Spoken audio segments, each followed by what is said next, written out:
Hello, I'm Mia Bennett and I'm the chair of the Gloucestershire Family History Society. And I'm Simon Davies, the founder and CEO of WeAre.xyz, the family archive and one place study archive builder, website builder.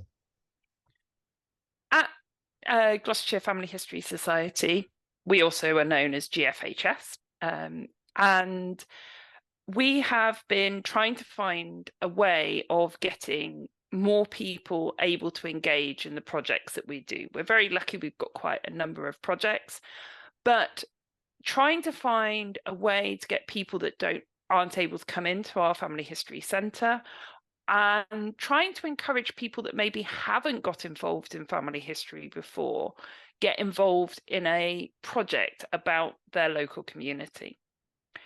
In thinking through this, I've been talking to Simon to find out how his platform could potentially help us. And I was delighted to help, of course. So we're just launching a one-place study sort of variant of our family archiving platform. And I think we could do some great things together. Would you like me to demo like where we're at so far? That would be great, yeah, just to see what the platform could look like for a project that we could get involved in. Okay, well, we'll do a quick transition. So what I've got here is actually a one-place study using our platform, of course, about the village that I grew up in, Little Shelford, just outside Cambridge. So if I have a look through, you can see I've got a map at the top here, which I can open up. We can go down and have a look at Little Shelford, where I was born. And then I close that. I've written an introduction to Little Shelford. Here on the right here, there's an image of the street that I was born in. In fact, I was under that arrow, and Excellent. it was a brewery. So I was born on a little brewery. Anyway, so there's a lot of history about Little Shelford here. There are obviously lots of places within Little Shelford, and it's really bringing those places to life that the platform does. So lots of places. And if I look at and you can see where they are on the map.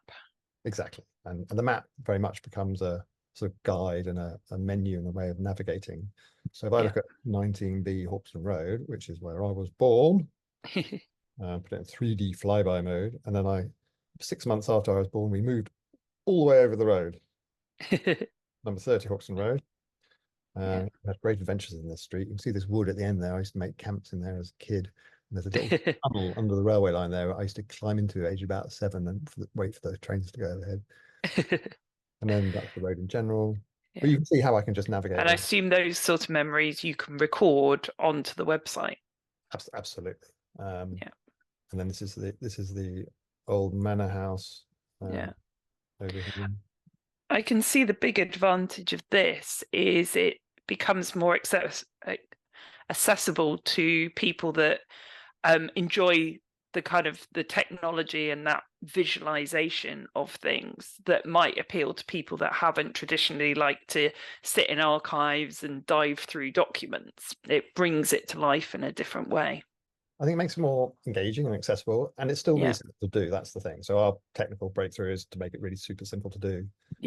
So here we are at Kings Mill, and I can click and open the section I've got on Kings Mill, where I've got these lovely pictures that come from a Victorian document on the village, which I'll show you that later, actually.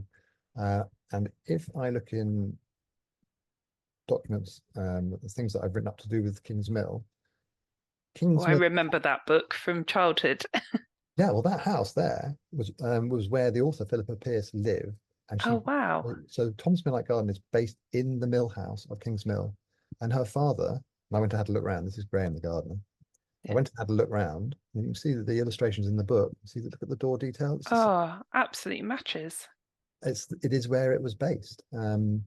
So obviously I had a huge fascination with Kings Mill and Kings Mill Lane, and those images. Sort of, I click Kings Mill again, and I go and have a look in the media section in this album. These are all old pictures of the Kings Mill as it was when her father was the actual miller. Wonderful piece of history from the village now.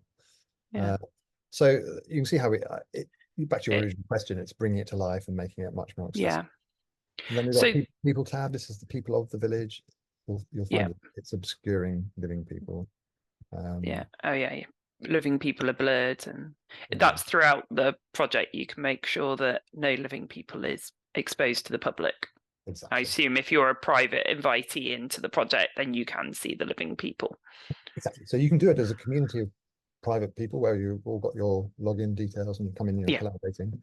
But you can make it public facing, so that, but as you say, it will obscure. Yeah. So what we're thinking about, we've had an idea to take a cemetery or a set of memorial inscriptions that we have collated and put together as the society.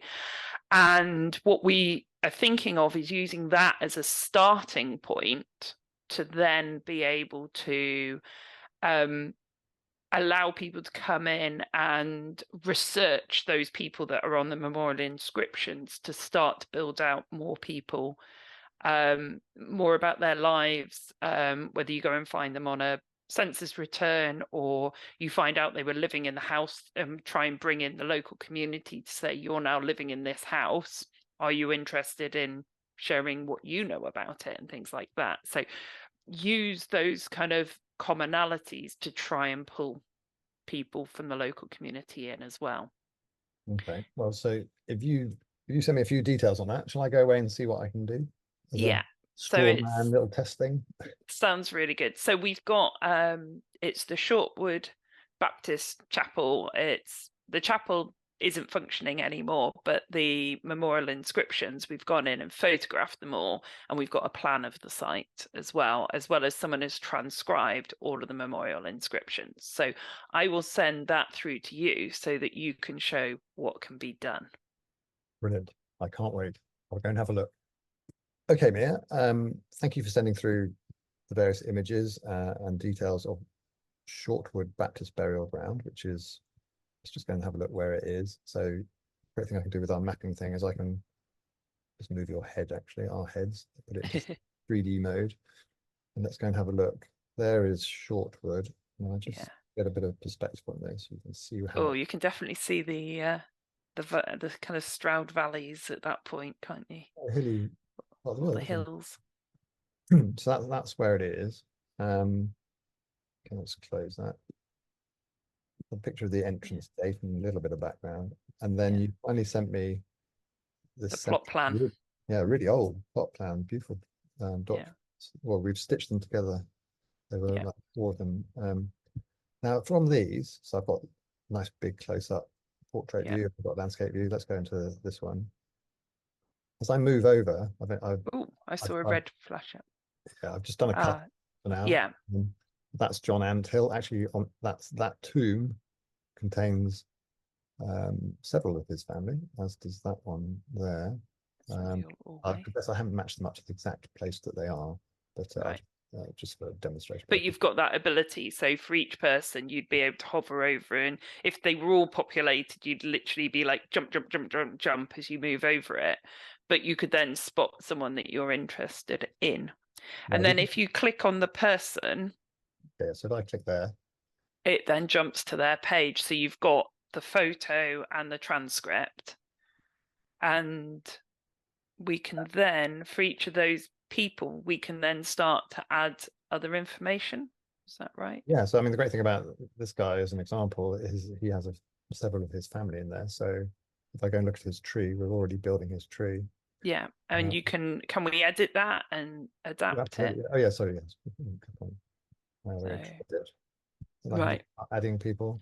And if we find, as we develop this, that there's another gravestone of, say, his father in there, are you able to link, but you'd already created that person, can you link them to the tree by making him the father?